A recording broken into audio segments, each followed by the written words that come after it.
Shalom, shalom, bonjour ou bon après-midi, cela dépendra de l'heure et du moment que vous me recevez. Je suis encore là devant vous, votre frère, votre ami, votre connaissance, votre serviteur, le frère Jean-Luc Kamani. Excusez-moi avec mes casquettes et là où je suis en train de vous parler, excusez-moi, je voulais partager cette révélation avec toi. Je voulais vraiment que tu prennes possession de cette parole, ce que je vais te dire. Malgré que je suis dans un environnement où il y a un peu de bruit, comprenez-moi, vraiment, ne m'entendez pas rigueur, mais j'aimerais quand même partager quelque chose avec toi. Je sens que je dois déverser ce que le Seigneur me met à cœur ce matin. Et à ce moment, je vais te prendre ces quelques minutes d'une courte parole de quelques minutes seulement pour que tu la reçoives et qu'elle soit pour toi une prophétie. Prions. Éternel des armées, Dieu d'Abraham, Dieu d'Isaac, Dieu de Jacob, je remets ces moments et c'est entre tes mains. Je demande à ce que tes enfants puissent recevoir ce message et qu'ils puissent l'écouter, qu'ils la reçoivent en grand et que ça touche la vie d'une personne au nom de Jésus. Amen. Bien-aimés dans les Seigneurs, je suis encore ravi d'être avec vous. C'est moi, votre frère, votre bien-aimé, votre petit frère, votre grand frère, le serviteur, votre petit frère dans la foi, tout ce que vous pouvez dire. Dis non, je m'appelle Jean-Luc Kamani. J'ai besoin de partager un bon message avec toi. Mais avant tout, d'abord merci à toi qui t'es abonné à la chaîne. Merci à toi qui l'as suivi. Et j'aimerais quand même te demander à ce que tu puisses partager à une autre personne et qu'une autre personne ait le temps de s'abonner. Et toi qui t'es abonné, demande à une autre personne de s'abonner encore. Abonnez-vous massivement de telle manière que quelqu'un ne puisse pas rater une seule occasion de ce que le Seigneur nous donnera chaque fois de pouvoir partager. Je vais parler de quoi? J'ai un message intitulé « Élie, homme d'onction, mais prophète des malheurs ». Élie, homme d'onction, mais prophète des malheurs. Je sais que tu seras béni. Je te communique la joie au nom de Jésus. Reçois la grâce du Seigneur. Je suis dans le livre de 1 roi. J'ai ma Bible avec moi, tu vois. Je ne l'abandonne pas, même si je suis en transit quelque part, mais je n'abandonne pas ma Bible. Je suis dans le livre de 1 roi chapitre 18, le verset 22. Je vais lire un seul verset. Et Élie dit au peuple, je suis le seul prophète de l'Éternel. Élie dit au peuple, je suis le seul prophète de l'Éternel. Et il y a 450 prophètes de Baal. Élie dit, je suis le seul prophète de l'Éternel. Ce message que vous venez d'écouter, ce court verset que nous venons de lire, c'est dans le livre de 1 roi. Ce livre parle de l'histoire d'Élie et les prophètes de Baal. Et plusieurs ont entendu parler de l'histoire d'Élie et les prophètes de Baal. Alors la Bible dit qu'un jour, c'était à l'époque où Akab a été marié à Jézabel. Et la Bible dit que Jézabel, c'était une femme qui était contre le serviteur de l'Éternel. Et le problème de Jézabel, beaucoup de gens prennent le problème de Jézabel comme étant sur l'aspect physique de sa beauté. Mais je ne vais pas te parler de l'aspect physique de la beauté de Jézabel. Puisqu'en réalité, les problèmes que Jézabel avait avec Dieu, ce n'était pas par rapport à sa beauté. Ce n'était pas par rapport à ses maquillages. Les problèmes que Jézabel avait avec Dieu, c'est puisque Jézabel prenait les prophètes de Dieu et il les suscitait à deux choses. Et une troisième, il poussait les hommes de Dieu à adorer Baal et à Astarté.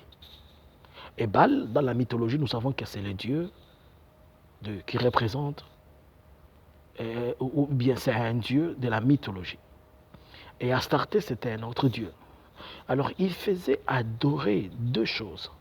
Ils adoraient l'argent, ils adoraient aussi le sexe. C'était ce que représentaient ces deux dieux-là. Mais n'oublions pas qu'elle utilisait son pouvoir de séduction pour amener, faire tomber d'autres serviteurs de Dieu. Et là, nous nous retrouvons au troisième point, c'était la gloire. puisqu'elle avait une certaine, elle était élevée, et elle utilisait son élévation, elle utilisait le pouvoir qu'elle avait pour séduire certaines personnes.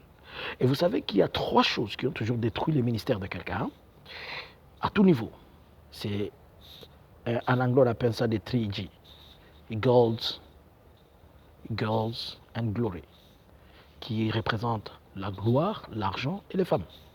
Les femmes, permettez, symbolisant le sexe. Alors, il y a ces 3 choses-là que Jézabel utilisait pour détruire les hommes de Dieu.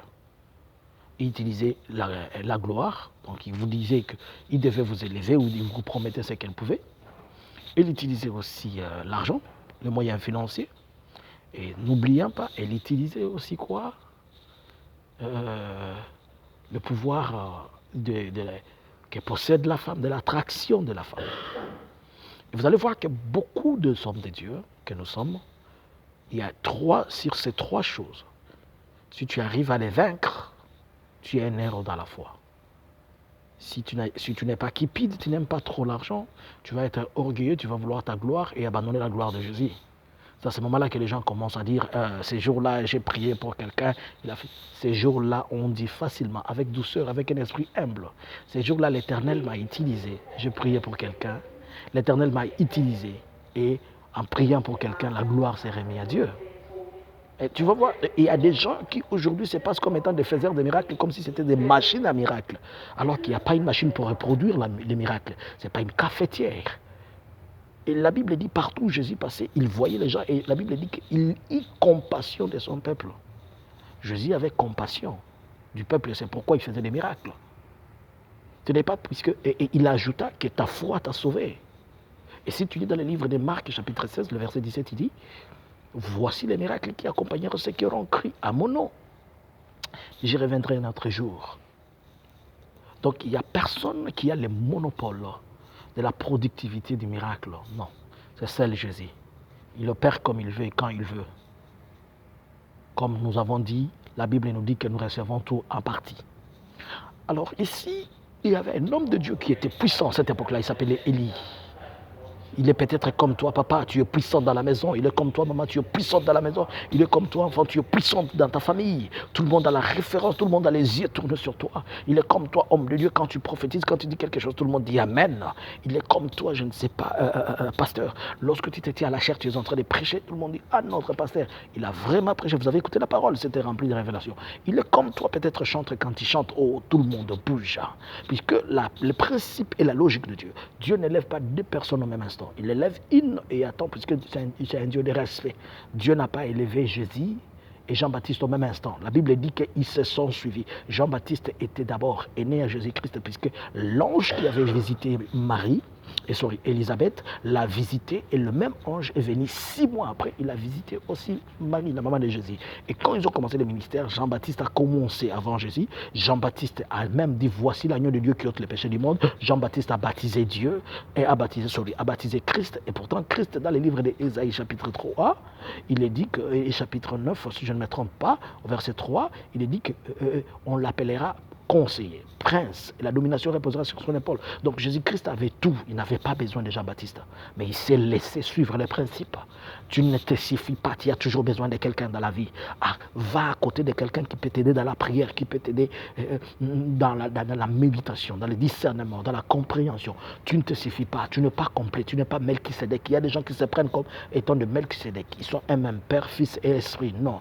Tu ne te suffis pas, va à côté de quelqu'un, tu en as besoin. Ne sois pas orgueilleux pour rien. Jésus a dit, Jean-Baptiste a dit, voici l'agneau de Dieu qui ôte le péché du monde. Et Christ s'est retourné et dit, depuis qu'il y a eu des gens qui sont nés, il n'y a jamais eu une personne qui est sortie de la femme comme celle-ci, comme Jean-Baptiste. Est-ce que c'était puisqu'ils étaient cousins? Non.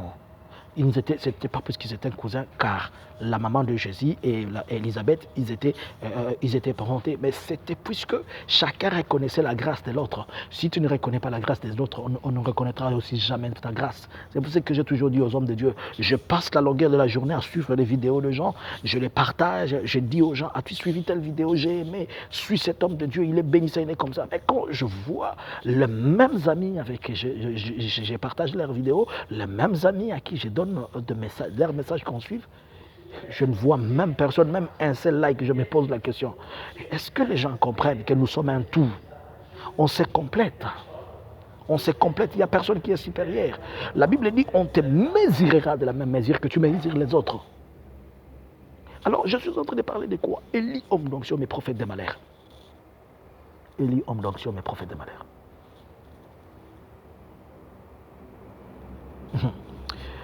C'était à l'époque où la prophétie était rare. Les vrais serviteurs n'étaient plus. Tout le monde était corrompu par Jézabel. Tout le monde était sur le pied de Jézabel. Tout le monde acceptait seulement Jézabel. C'est comme à l'époque où nous sommes. Avoir quelqu'un qui craint vraiment Dieu, c'est devenu comme faire un voyage à la ligne, puisque c'est possible que tu ailles à la ligne et tout le monde peut chercher l'argent, mais ce n'est pas aussi, tout le monde ne peut pas avoir la bourse, puisqu'un voyage sur la ligne coûte 10 millions de dollars. Et qui est capable de prendre ces 10 millions de dollars juste pour aller faire un tourisme à la ligne et revenir seulement avec des photos? Non, personne ne peut prendre son argent et le bousiller comme ça. Même si c'est de l'investissement, mais c'est quand même une somme immensement énorme. Alors tu vas voir qu'avoir des gens qui craignent Dieu aujourd'hui, une femme qui craint Dieu, c'est compliqué. Un homme qui craint l'éternel, oh my God, c'est compliqué. Un enfant qui craint Dieu, c'est compliqué. Un professeur qui craint Dieu, c'est compliqué. Un administrateur, un militaire qui craint Dieu, c'est trop compliqué. Et là, à l'époque, Élie était celle-là. Mais il y a une chose qu'Élie ne savait pas. Il y a une chose qu'Élie ne savait pas. Bien aimé, nous connaissons en partie. Nous prophétisons en partie. Il n'y a personne qui peut prophétiser depuis le matin jusqu'au soir. Pendant qu'Élie s'est tapé la poitrine, il y a parmi les serviteurs qui étaient attachés dans la cour du roi, qui étaient dans la cour de Jézabel, un qui avait pris 100 autres serviteurs de l'Éternel, il les avait cachés au nombre de 50 sous des grottes. Et il leur donnait seulement du pain et de l'eau, et c'est comme ça qu'ils vivaient. Dieu ne peut pas sortir tout le monde maintenant. Il garde toujours une provision, une réserve. C'est pourquoi tu vas voir, tu es maintenant en train de faire des songes et des rêves. Tu te vois un jour en train de prophétiser, en train de faire des choses impossibles. Puisque Dieu te prépare pour quelque chose. Il ne peut pas vous élever tous au même instant. Mais Élie, lui, commence à dire qu'il est l'unique et le seul serviteur de Dieu qui est resté. Oh my God, Élie, c'est quoi ton problème, Élie? Tu n'es pas le seul. Il y a encore d'autres personnes que tu n'as pas encore connues. Là où va se limiter ta prophétie, c'est là où va commencer celle des autres. Là où va se limiter ton message, c'est là où va commencer celle des autres. Le miracle que Dieu t'a utilisé pour opérer, ce qui viendra après toi, ils feront de grandes choses. Les gens qui ont servi avant Jésus-Christ, ils avaient cru qu'ils avaient tout fini. Mais quand Christ est venu, il a commencé à faire des choses impossibles. Mais Élie, il s'est dit, je suis l'unique prophète de Dieu qui est resté. Prophète de bonheur. Élie, homme d'onction, mais prophète de malheur. Pourquoi prophète de malheur? Pendant tout ce temps, avant de se croiser et avant de parler à ces gens, Élie était où?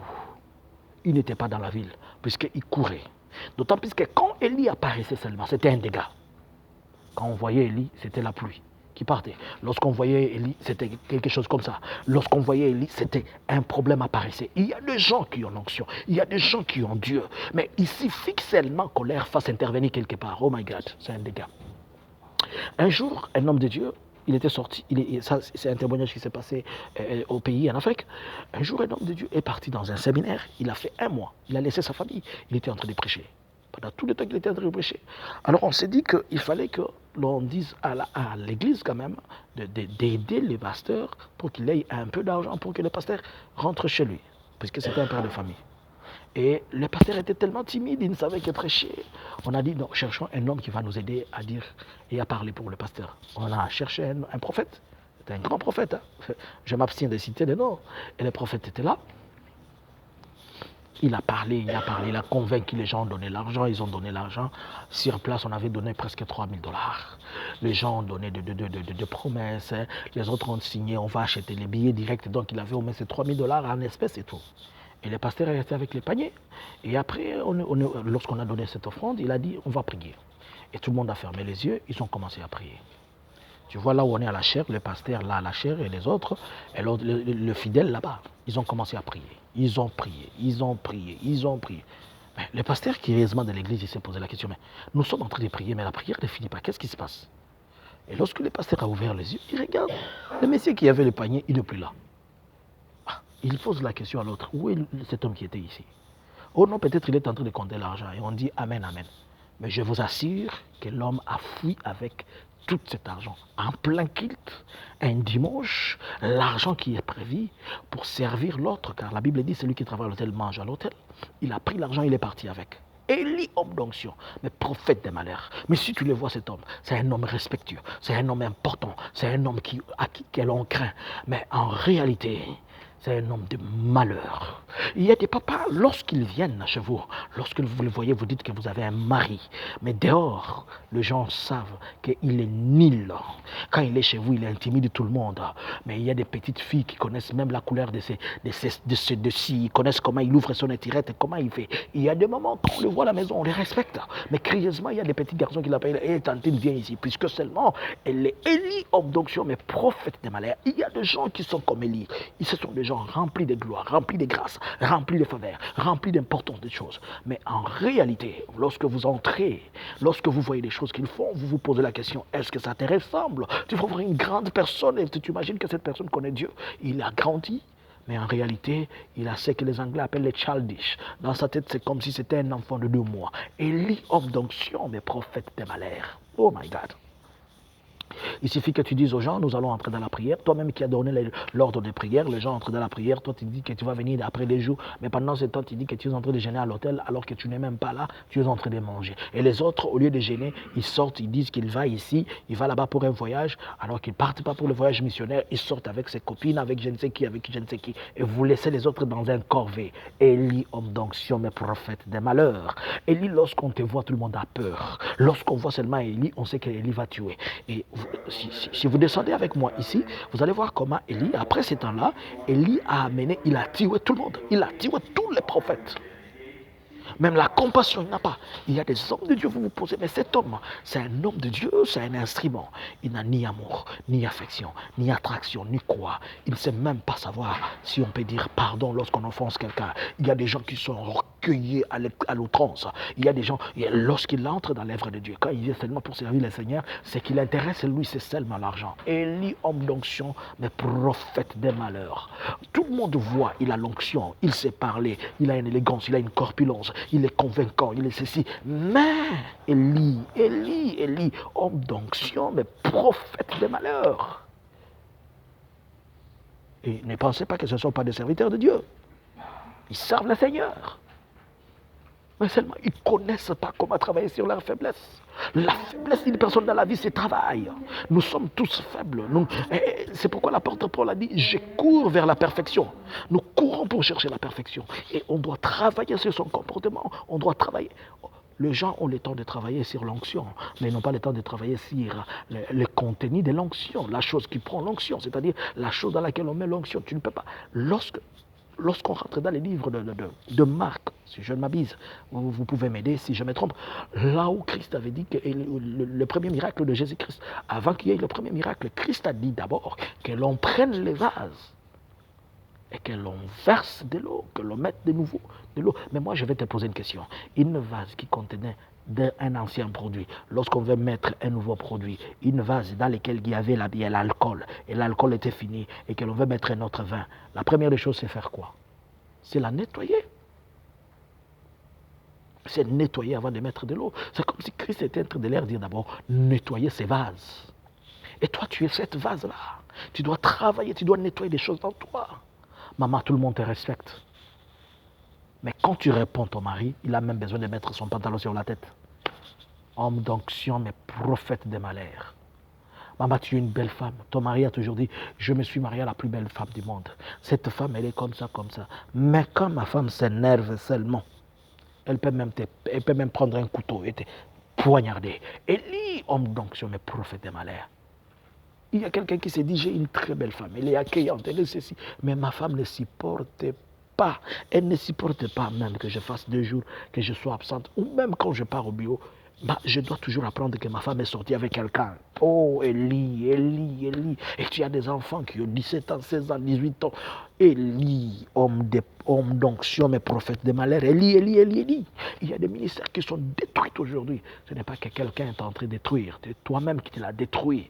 Tu as détruit ton propre ministère, tu as détruit ta vie, tu as détruit tout ce que tu étais.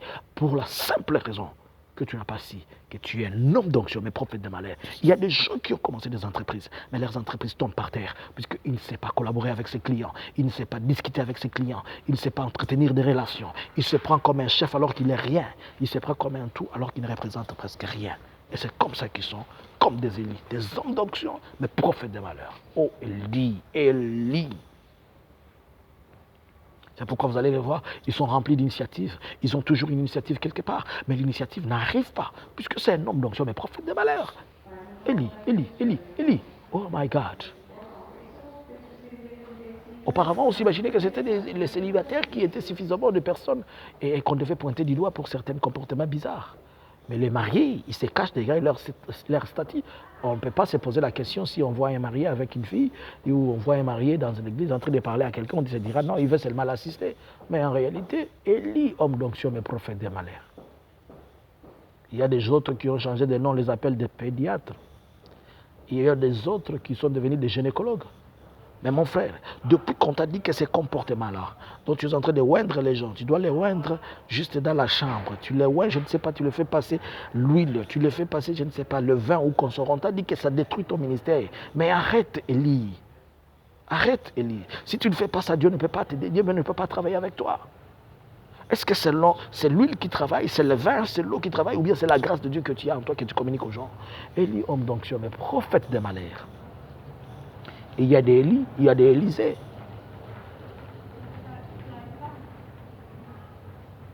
Mais attention, Dieu a toujours quelque chose. Excusez-moi, si tu vas au chapitre 19, Élie était en train lorsqu'il était en train de se plaindre, Seigneur, j'ai beaucoup travaillé pour toi, et Dieu dit, ah, nous sommes serviteurs de Dieu, mais nous ne sommes pas indispensables dans l'œuvre de Dieu. À tout moment que tu déconnes avec Dieu, Dieu n'a pas d'amis, hein? Il a seulement des personnes qui les craignent. À tout moment que tu déconnes. Lorsque Élie a semblé se plaindre devant Dieu, Dieu lui a dit, ok Élie, t'inquiète. Attends, je vais chercher ce verset avec toi. Je vais lire un peu. C'est dans le livre de... je suis dans le livre de... 1 Roi chapitre 19, le verset 19. Élie partit de là et il trouva Élisée, fils de Shaphat, qui labourait et il avait devant lui 12 paires de bœufs. Et il était avec la douzaine. Élie s'approcha de lui et jeta sur lui son menton. Élisée quitta ce bœuf, courut auprès de lui et il dit, laisse-moi embrasser mon père et mes frères et ma mère et je te suivrai. Élie s'est cru qu'il était indispensable. Mais Dieu lui a dit, Élie, je vois quelqu'un qui va devenir prophète à ta place, qui va te remplacer. Va dans les villages envoisinants là-bas. Tu vas trouver quelqu'un que moi-même je me suis choisi. C'est pendant quand tu es en train de croire que c'est toi qui es l'extra-onction maître. Quand tu es en train de croire que c'est toi l'extra-communicateur de choses. Un jour, je vis, Dieu m'a permis de comprendre quelque chose. Il y a un grand prophète que je vis ici, que je connais, que nous connaissons en Afrique et dans le monde. Il est en train de faire intimider le monde. Mais pendant que ce prophète était comme ça, le Seigneur me révéla, il envoya un homme. Il dit, va auprès de cet homme-là, il va prier pour toi. Et quand il est parti voir cet homme, il a fait un voyage, il est parti le voir. L'homme l'a pris, il a prié pour lui, mais il ne savait pas pourquoi il priait. Alors que Dieu avait dit que tu ailles prier parce que toi et lui, vous avez la même sémence. Il est parti là-bas, on a prié pour lui. Quelques jours après, le Seigneur m'a encore ouvert les yeux. Je vis le prophète là, qui avait prié pour ses frères là. Il jeta son chapeau dans la foule et le chapeau tomba au pied des frères, puisqu'il devait jeter son chapeau. Il tomba au pied des frères, les frères les prit et les mit sur la tête et partit. Et là, j'ai compris que le jour où il avait prié pour ses frères, c'était le jour où Dieu avait déjà trouvé que cet homme devait finir son travail. Il avait envoyé quelqu'un pour qu'il puisse communiquer la grâce qu'il avait, pour qu'il puisse démarrer. Et le fait de jeter les chapeaux, c'est le fait qu'il a communiqué, il a laissé les ministères. Et tu peux continuer encore comme ça, même 10 ans, mais Dieu t'a déjà quitté. Tu n'es pas indispensable, Élie. Arrête d'être prophète des malheurs. Sois quelqu'un qui bénit.